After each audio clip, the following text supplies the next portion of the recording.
তৈলনগৰীৰ ডিগবৈত লাভ জেহাদৰ ঘটনা।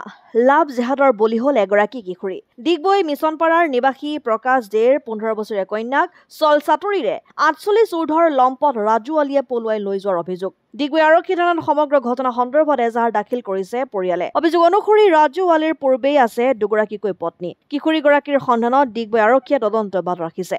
ঘটনাটো ৰাতিপুৱা 13 তাৰিখে দিনাখন ৰাতিপুৱা 11:30 বজাত এটা ঘটনা ঘটিলে ডিগবৈত। লভ জিহাদী বুলি ক'ব পাৰিব এইটো আপোনালোকে চবে। গতিকে ছোৱালীজনীৰ বয়সটো প্ৰায় 14 বছৰ কিমান মাহ বুলি এতিয়ালৈকে আমি চিয়'ৰ হোৱা নাই। ল'ৰাটো বয়স হ'ল আপোনাৰ 48 ইয়াৰ্ছ আৰু ল'ৰা অলৰেডি টোটেল 2টা বিয়া অলৰেডি পতা হয়। তাৰ ওপৰত ল'ৰাটো আপোনাৰ মুছলমান ল'ৰাহে আৰু ছোৱালীজনীক লৈ যোৱাৰ পিছত তাৰ ছোৱালীজনীৰ ডাঙৰ বায়েকক ফোন কৰি বোলে এটা ধমকিও দিছে বোলে, তোৰ ভনীক মই ইয়াৰ পৰা কলিকতা লৈ যাম আৰু যদি তই কিবা কৰিব পাৰ যদি তই কৰি দেখাই দিবি বুলি এনেকুৱা কৈছে।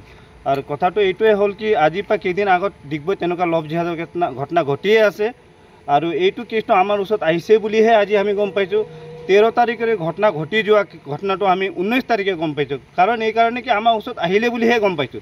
যদি আমাৰ ওচৰত নহা হ'লে আমি এইটো ঘটনাটো কেনেকুৱা কি ঘটিছে আমি গমেই পোৱা নাছিলোঁ। কাৰণ এনেকুৱা ঘটনা আমাৰ ডিগবৈত হাজাৰ হাজাৰ হৈ আছে চাগে, যোনটো আমাৰ চকুত এতিয়ালৈকে পৰা নাই। গতিকে আপোনালোকে ডিগবৈ ৰাইজ চব সজাগত হৈ যাওক। কাৰণ ইয়াত এটা ইহঁতৰ ফালৰ পৰা এটা কিবা এটা কৰি আছে ইহঁতে লভ জিহাদ, লেণ্ড জিহাদ আৰু অন্য কি যিখিনি আছে সিহঁতৰ এইখিনি কাৰবাৰ কৰি আছে সিহঁতে। এইখিনি আমি কি ধৰণে আমাৰ সনাতনী মানুহ যিখিনি সিহঁতে টাৰ্গেট লৈ এইখিনি কাণ্ড কৰি আছে, এইখিনি আমি কেনেকুৱা সিহঁতক এইখিনি কামত আমি বাধা দিব পাৰোঁ আৰু সিহঁতৰ মানুহকেইটাৰ লগত আমি যিমান পাৰোঁ দূৰতে থকা ভাল। কাৰণ ছোৱালীজনী কি কৈছে? ছোৱালীজনী পঢ়ি আছিলে বোলে ক্লাছ 8 না 9 তেনেকুৱা বোলে। তাই কি কৈছে? ছোৱালীটোৱে কি কৈছে? ছোৱালীজনী কি কৈছে? ছোৱালীজনী আমি লগেই পোৱা নাই। ল'ৰাটো ছোৱালীজনী মাক আহিছিলে নহয়। ছোৱালীজনীতো আমি এইটো মই এতিয়ালৈকেতো গমেই পোৱা নাই। ছোৱালীজনী এইটো কিবা কৈছে যদি গম নাপাকে। ছোৱালীজনী পলাই যোৱাৰ পিছতেহে আমি গম পাইছোঁ। আৰু ছোৱালীজনী যেতিয়াবা পলাই গৈছে তেতিয়া কোনো কাৰো লগত কানেক্ট হোৱাই নাই। লৈ গ'ল আৰু ফোন কৰি ডাইৰেক্ট ধমকিও দিছে তাৰ বায়েকক কি যি আপোনাৰ ভণ্টিটোক মই লৈ গৈছোঁ, যি কৰিব পাৰে আপোনালোকে কৰি লওক, মই কলিকতা লৈ যাম বুলি লৈ গৈছোঁ। কি নাম ল'ৰাটোৰ নাম হ'ল ৰাজু আলী আৰু এনেই তাৰ বেলেগকৈ ডিগবৈত মাতাৰ নাম হৈ গ'ল তাৰ চুকন বুলি। ছোৱালীজনী লৈ যোৱা কিমান সময় হ'ল? এইটো আপোনাৰ 13 তাৰিখে ৰাতিপুৱা 11:30 বজাত লৈ গৈছে। তো থানাত 13 তাৰিখে দিনাখনে থানাত আপোনাৰ কেছ দিয়া হৈছিলে, কিন্তু এতিয়ালৈকে থানাৰ ফালৰ পৰা একো হোৱাই নাই কাৰোবাৰ। সেইকাৰণে আজি আমাৰ 19 তাৰিখে দিনাখন বিশ্ব হিন্দু পৰিষদৰ বজৰং দলক এটা ইহঁতে আহি কিনি ক'লে কি এনেকুৱা ঘটনা ঘটিছে, আপোনালোকে নিজৰ ফালৰ পৰা কিবা এটা কৰি দিয়ক বুলি। তেতিয়াহে আমি আগবাঢ়ি আমি গম পালোঁ, তেতিয়াহে গম পাইছোঁ কি এনেকুৱা ঘটনা ঘটিছে ডিগবৈত বুলি।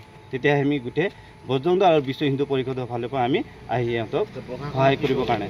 প্ৰশাসনে এতিয়ালৈকে একো ব্যৱস্থা কৰা নাই আৰু প্ৰশাসনে নিজৰ ফালৰ পৰা গোটেই নাম্বাৰ যে ল'ৰাটোৰ 2টা নাম্বাৰ অলৰেডি আছে আৰু ছোৱালীজনী এটা নাম্বাৰ এইখিনি টেষ্টত লগাইছে। সিহঁতে নম্বৰটো অফ আছে বুলি কৈছে। আৰু এতিয়া অলপ দেৰি আগত এটা আমি ইনফৰমেশ্যন পাইছোঁ, আমাৰ থানাৰ যোনজনে যাৰ হাতত কেছ আছে তেওঁৱে আমাক ক'লে ছোৱালীজনী আপোনাৰ ইনষ্টাগ্ৰাম কণ্টিনিউ চলাই আছে আৰু তাই এতিয়ালৈকে আপোনাৰ ষ্টেটাছ দি আছে। ডিগবৈৰ পৰা ৰাজু হাজৰিকাৰ ৰিপৰ্ট, অসম আদিত্য।